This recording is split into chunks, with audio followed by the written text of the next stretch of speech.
Good morning, everyone. Are we ready? Systems a go?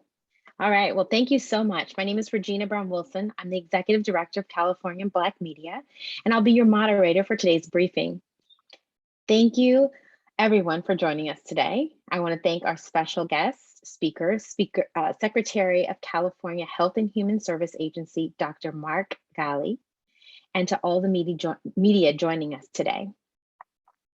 As you know, this conversation couldn't come at a more important time as the state continues to roll out COVID-19 vaccines for ages 5 to 11 after the FDA, the CDC, and the Western States Scientific Advisory Group gave the green light last week. Today's conversation will focus on safety, effectiveness, and the need for the COVID-19 vaccine for children 5 to 11.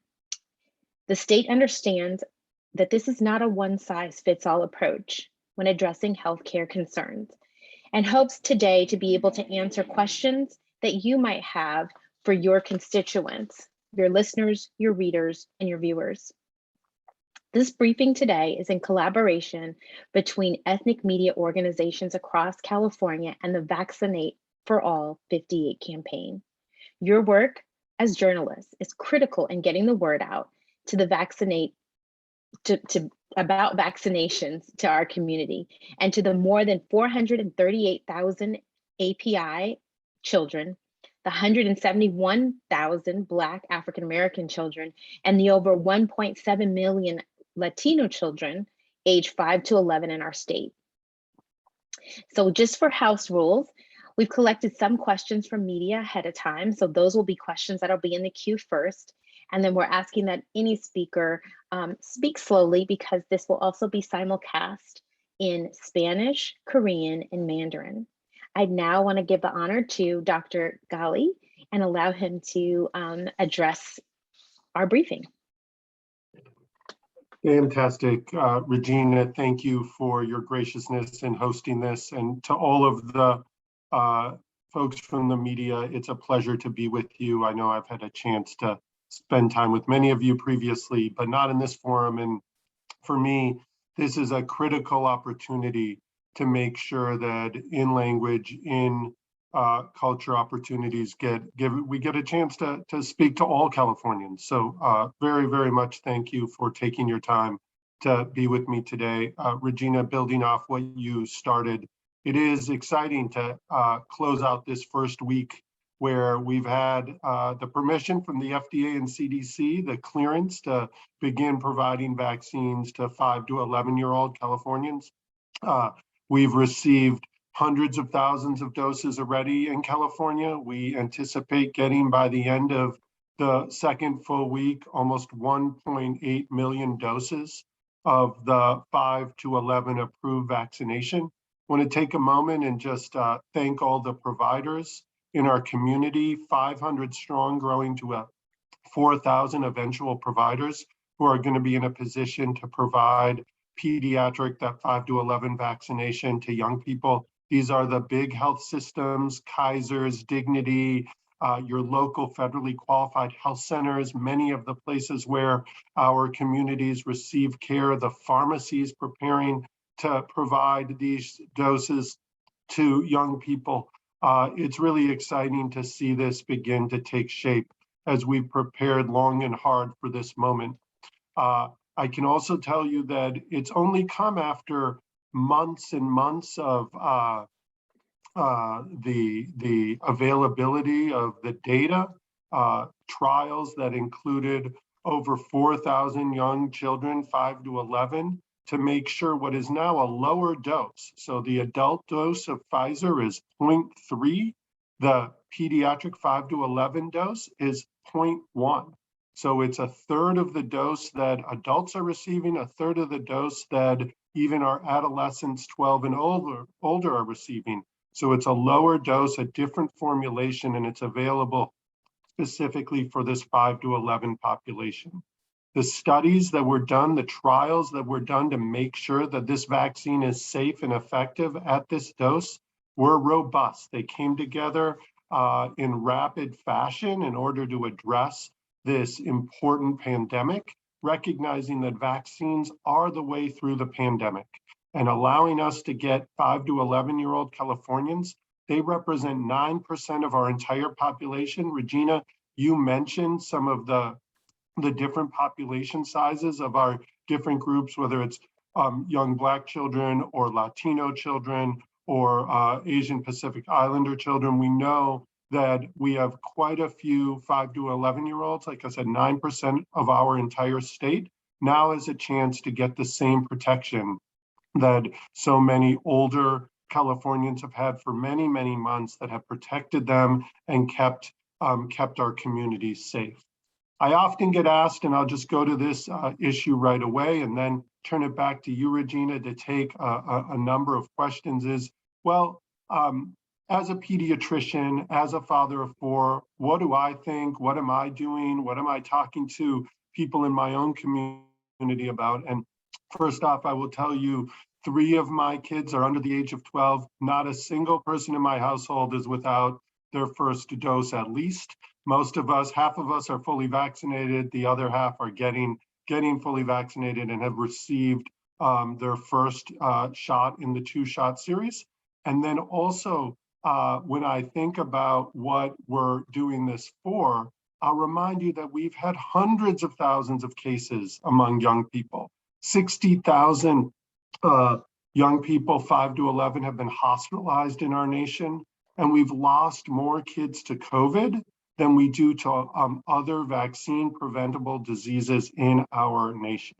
In California, we've lost over 30 young people to COVID, and any additional death of a young person is unacceptable if it's preventable.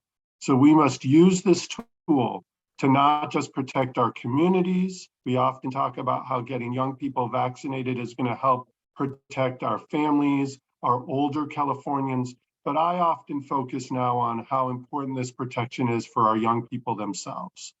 Long COVID, the long-term complications of having a COVID infection are real for young people. We're learning more and more about these every day, every week, every month. And so if we have a chance to prevent an infection in this 5 to 11-year-old category with the vaccine, then we're excited to continue to encourage people, caregivers, and young people to go ahead and get vaccinated as soon as they can. So with that, Regina, I'll turn it back to you to take a series of questions. Okay, well, thank you so much for that. And I do want to open this up so that we can start asking questions. And I will start with, you answered one of the first questions that I think someone already had sent in, and that was on the dosage size. So let's move to one of the second questions. Should kids get the flu shot at the same time they receive their COVID-19 vaccine? Yeah, they certainly can. There's no reason that they can't. And a lot of practices are encouraging folks to get them together. What we expect, not different from other vaccines that young people get. They might have some soreness in their arm. They might have some low-grade symptoms. Some people might get a low-grade fever with vaccines, but these are not reasons to not get the vaccination altogether. So we're encouraging people, work with your pediatricians, work with your family practitioners, your family doctors, ask your questions, and if you can, and we believe it's safe, go ahead and get both your flu shot and your COVID vaccine together. Okay. So you answered a little bit about the side effects. That was another question. What would those side effects look like? And you actually, I don't know that you have to expand on that. I think you probably really did. There's another one. How can parents feel reassured that COVID-19 vaccine is safe for kids of all backgrounds? It's a great and important question, and I've already sort of outlined. We have a large national study that looked at 5 to 11-year-olds, and they're very good at making sure that it's a representative population. And so making sure that we have young people from all regions of the state or the nation, all races and ethnicities, young people with pre-existing conditions, as well as young people without, to make sure that it's a representative sample. That all said, I always encourage, as a pediatrician myself, that parents and families go ahead and connect with their trusted clinical provider, whether that's their family doctor or pediatrician, whether that's another source of important health information, to get the questions answered so that you can go in to getting your young person vaccinated with a great deal of confidence and reassurance that this is the right thing to do. I can share with you all of the data in the world. We can give you all of the information that I think is convincing and important, but that trusted individual that you turn to, I think is going to be a really important person to help you ultimately feel confident and make the decision. Okay, this is a question, I believe, from Henrietta Burrows, East Palo Alto today. How do you or will you suggest to convince those parents or families whose religious beliefs are in opposition to the vaccine for them and their children?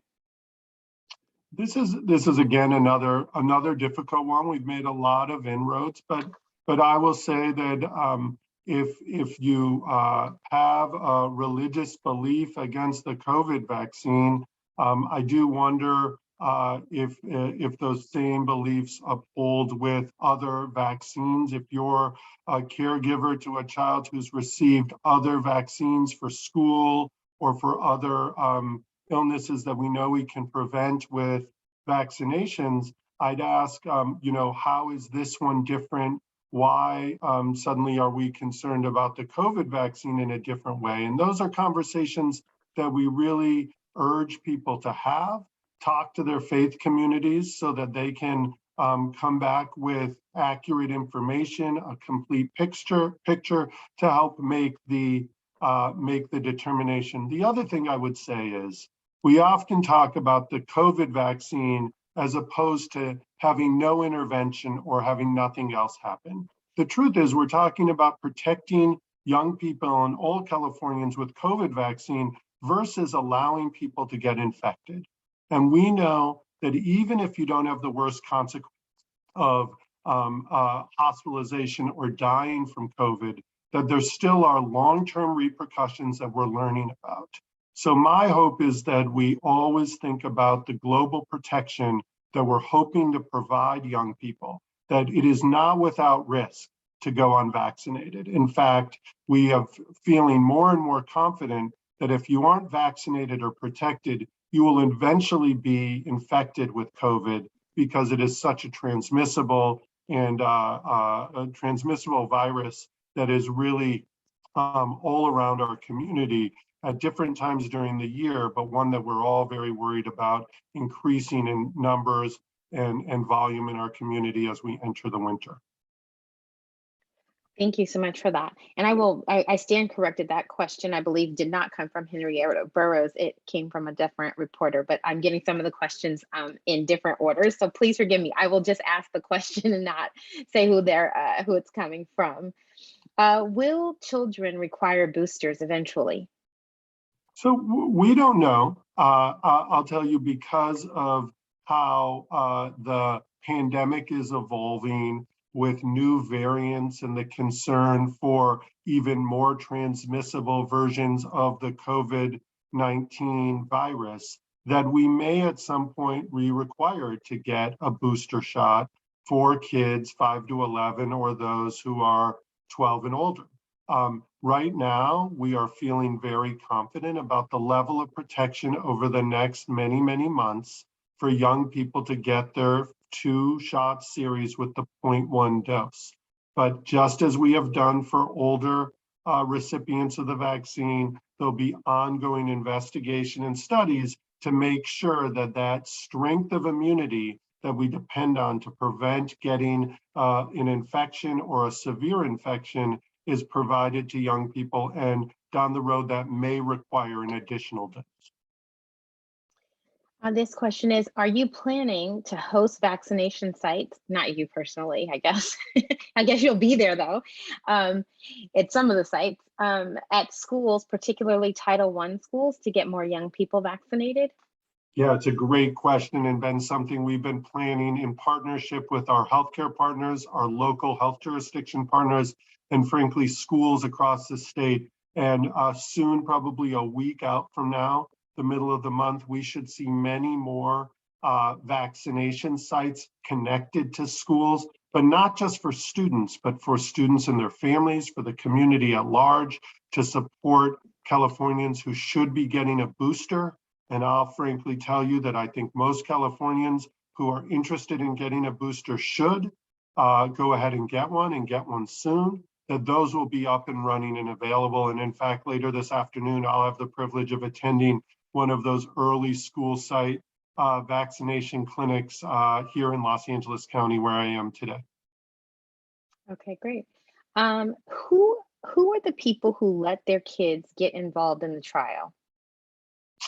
So it's a number of different people. A lot of folks were outreached through health systems and their primary care providers across all of the different states. And frankly, they usually have, and we have seen this with COVID vaccine trials since the beginning, we usually have many more people interested in getting into the trial than actually do. So there's usually long wait lists, and they're reached out through general reach outs through providers. So for example, I know I received an invitation through my provider to enroll my own children in a vaccine trial. They weren't invited to be part of the trial because they have so many young people who signed up, but they try to have this, make sure that it's representative, like I said before, regionally across the states, as well as based on race, ethnicity, age, gender, and other characteristics. So that's how they essentially set up the trials. Okay. How much are children age 5 to 11 currently contributing to the spread of COVID in the US? Yeah, And I guess yeah. California, really. Well, great question. And the truth is increasingly so. As more older Californians and adults became vaccinated, the group that was most susceptible to infection were young people. So we've seen in some cases that the under 18 have represented sometimes 25% of the state's cases, and certainly across the nation, we've seen even higher percentages. So the idea that young people don't get infected and don't get affected by COVID is not true. And in fact, they're one of the increasingly most impacted groups in our own state here in California. Okay, and this one is from Jonathan Linden. Sorry, Jonathan Linden, the Round Room Live. He said he's attended anti-mandate rallies here in the Inland Empire. One of the leaders is a nurse and expressed major concerns over, I'm going to butcher the myocarditis, yeah. Myocarditis. What is your response to that? And what is your response to people who say we're all a part of an experiment that we don't know the long-term effects of the vaccine? Well, so on the first point, I think we obviously have to take very seriously and take care of the information, the data, and the attention to side effects from not just this vaccine, but any medication or any therapeutic. So it's not something that we take lightly. I think there's been a number of cases that have been examined, exposed. Thankfully, the vast majority of young people have no significant side effects from the vaccines. Very few, on the order of a few in the millions actually get any significant side effect. And then the other good news is even when those do occur, they often resolve with minimal intervention or self-resolve. So that is the good news. In the 5 to 11-year-old group, even though the size of the trial group was only about 4,000, they didn't see any cases of myocarditis or pericarditis. That said, they have seen it in older teenagers, and so we take that very seriously. The one important feature is that the 5 to 11-year-old have a lower dose, which we're going to learn over time, may contribute to the fact that we're not seeing cases of myocarditis or pericarditis in that age group. The last thing I would say on this, and it's sort of the theme that I mentioned before, young people who get infected often have many more significant outcomes than those who get vaccinated.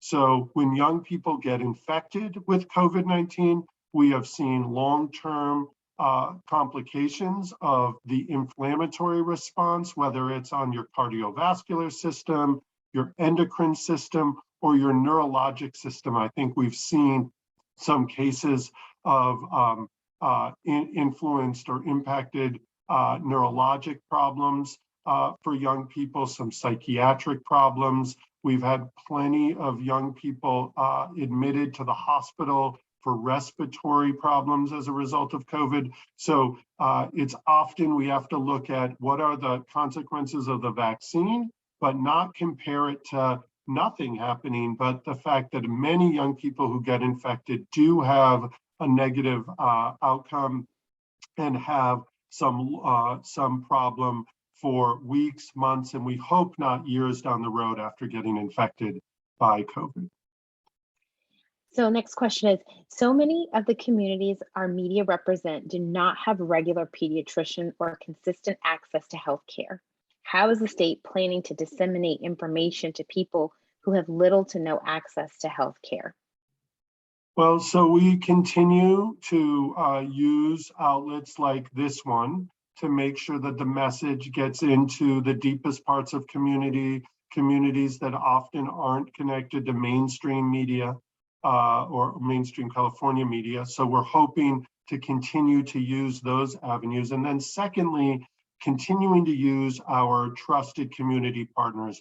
We have forged partners throughout the entire pandemic response with hundreds, thousands of community groups in almost every part of California in partnership with local health jurisdictions to ensure that we get community communications through those trusted messengers, our faith-based partners throughout California, schools, another source of trusted messengers, as well as increasingly working with employers that have access to employees who take those messages to heart and take them home in their communities. So all of that is going to be ongoing, and then there'll be additional investments in language media through some paid advertisements, both on the 5 to 11 vaccine, as well as ensuring that Californians who are due for a booster and feel they could be protected from an additional vaccination know how to go about getting that vaccine as soon as possible. Right. Are there myths regarding effect of the vaccine on 5 through 11 kids we need to make sure to address and debunk? And this is asked by Sherry Moreno, Philippine News. Yeah, I think it's a few points on that, and we've addressed some of this already. But there's often conversation and concern about the impact of the vaccine on people's fertility. And I hear this more and more coming up on even young people 5 to 11. Will it impact their fertility? And to date, and this has been looked at with a great deal of attention, there has been no connections to fertility issues for adults, either men or women, or young people as well. So that's one important myth that I think is important to debunk, to make sure that we share the information from a number of different trade associations, including the American College of Gynecologists and obstetricians, who have themselves put information out on the safety of getting the vaccine. And then secondly, we've already dealt with and talked a bit about the impact on myocarditis and pericarditis, that we seldom see these important reactions occur as a result of the vaccine. And when we do, they are often resolving themselves without significant intervention. But most importantly, that the risk of having more serious cardiac consequences from getting infected are real and well documented for young people. So those are two very important ones. The third one is And I think that this was another question, Regina, that you asked that I failed to answer, which is what do we think about, how do I respond to this is one big experiment that's, inviting every Californian to be part of it. The truth is we've lost 72,000 Californians to COVID. We have been looking for a miracle, for solutions to help us get through this pandemic. The vaccine represents the best form of that ability to address this, help us get through what has been a very challenging nearly 2 years, has claimed way too many Californians' lives, their livelihood, because of the concerns and fears and threats of COVID to our communities. Our economy has gone through quite a bit and has come out very, very strong. So getting more Californians vaccinated is our way through this. Again, the theories and ideas out in communities, hard to deal with them, every last one of them. But certainly, I think the overarching point that I turn to is these have been some of the most safe, some of the most effective, and some of the most successful vaccines we've ever seen in modern medicine. And being able to deliver those successfully to all Californians is something we will continue to work hard with all of you to do well. Well, I want to make sure, I know that we have only a couple more minutes. So Fatima, I think that has the last two questions, and I'm going to try to combine them with the Arab American Press Guild. So over the next 6 to 12 months, how many young children does the government project to successfully vaccinate? So that's one question. And what numbers in your eyes would look like, what would look like success? And then there's one last one that is, what happens if we can't convince skeptical parents to vaccinate their children? So we have 3.2 roughly million 5 to 11-year-olds in our state. Success to me is getting as many of those vaccinated, those young people vaccinated as possible. Because usually if you're willing to vaccinate your young person, you're willing to get vaccinated yourself. So that means we're making great success at getting adults and young people, all eligible Californians, to become vaccinated. I have shied away from setting specific goals because I'll always want us to do as well as we can. You've heard goals of 2/3, 75% of Californians getting vaccinated will be success. We know that that is a good number to start, but we want to knock on the door of 80, 85%, so that we make sure no matter what COVID throws our direction, whether it's a new variant or people who can still get infected despite having had the vaccine because it's been many, many months, we want to make sure that we're doing all we can to wrap a thick blanket of protection around our state.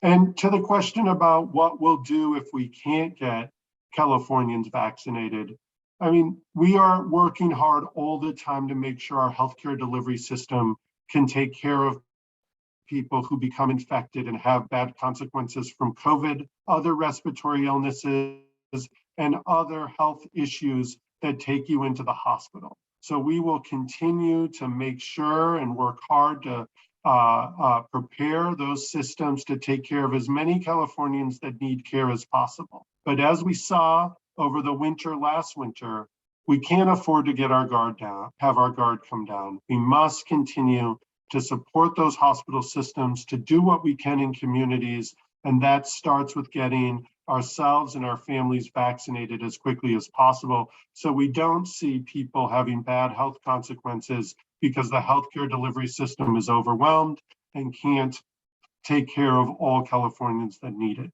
So we're going to do what we can to deliver a strong message on why getting vaccinated is important, deal with all of the counter messages to vaccinations as much as we possibly can, lean heavily on all of you to help us get that message out, ask us the tough questions, challenge our assumptions so we can do the best we can for all of our communities, while also making sure our healthcare delivery system is strong and prepared for whatever gets thrown our way. Well, thank you so much, Dr. Golly. for lending your knowledge and taking questions, and actually taking questions that were not scripted for you. I just want to make sure that everybody knows that, because I appreciate all and respect all the journalists up here who, come to ask the questions that are tough, the questions that they know that they're going to get hit with their community. And I know that we have to do more of this, because I know that this just happened last week. And so it's going to, they're going to be getting more questions of things that are going to come up. So thank you for taking the time. We look forward to having another briefing with you at some time in the future. And I want everybody else to know, be on the lookout for other regional community conversations around 5 to 11 COVID-19 vaccines coming later this month. And that will come from the Vaccinate All 58 campaign. So with that, I will let everybody have back the rest of their day. And thank you so much again for joining us this morning. Thank you, everyone.